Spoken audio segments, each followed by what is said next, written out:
Today's card is going to be a window card, and I have chosen a patterned paper simply because this card was pretty much not one that I was going to use because it had a big design here and a stripe going across, and it's like I'm not quite sure what to use this one for.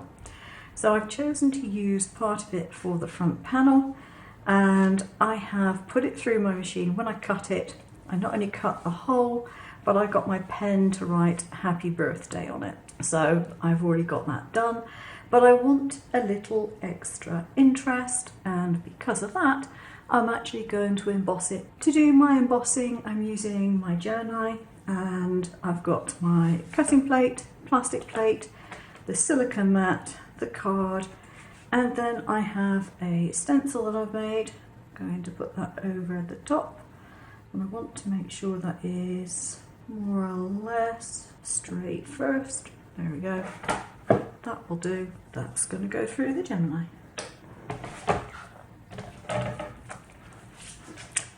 So there we are. I've got my dotty embossing on there, which just makes it look a little more interesting than it did previously. So on the back of here, I'm going to put my piece of acetate, which I have cut to shape, and it will only go in one way. So all I need to do is put a little bit of glue around the edge of there and put the acetate down onto it. I put it edge to edge, check from the other side, pull that back a little bit. Now, because I didn't put the glue on the foam itself, it only went on the back of the acetate. It's relatively easy to make sure that you don't have anything showing. If you put it on the piece of foam and then when you put the foam down you get glue everywhere, it's not quite so easy. So that's where it needs to be. That is my basic element for my shaker. I've put some foam on the back of my front panel.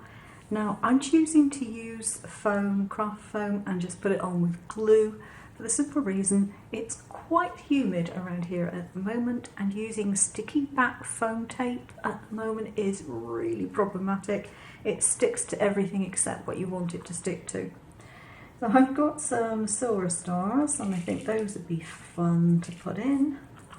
And I have some printed and cut out little cupcakes, which I did on the Scan and Cut. And I have some little sequins.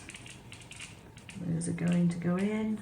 And then lastly, I'm putting in the little cupcakes that I cut out. And as you can see, I'm putting them in upside down because obviously you want to be able to see the front of them. So all I need to do now is to put the back on here. Now I've stuck on the pattern that I wanted, and I'll put glue around here obviously, and very obviously, and most importantly, on this foam ridge. Definitely don't want to miss that out. That would be pretty dire. That's everything, would go everywhere. And now I just need to put this on. And so now you can see all the little cupcakes in there and the stars and the sequins. I think that looks quite pretty. As is often the case, I've decided to put this on a white card base. I tend to prefer white card bases. Not quite sure why, just do. But I want to add some definition to the edges of this, so I have a dark grey alcohol marker. It is not black. I don't want a black line around it, but I'm quite happy to have a grey line. Now, if you're not happy doing it this way, by all means, get a ruler and do it. I'm not after anything overly precise.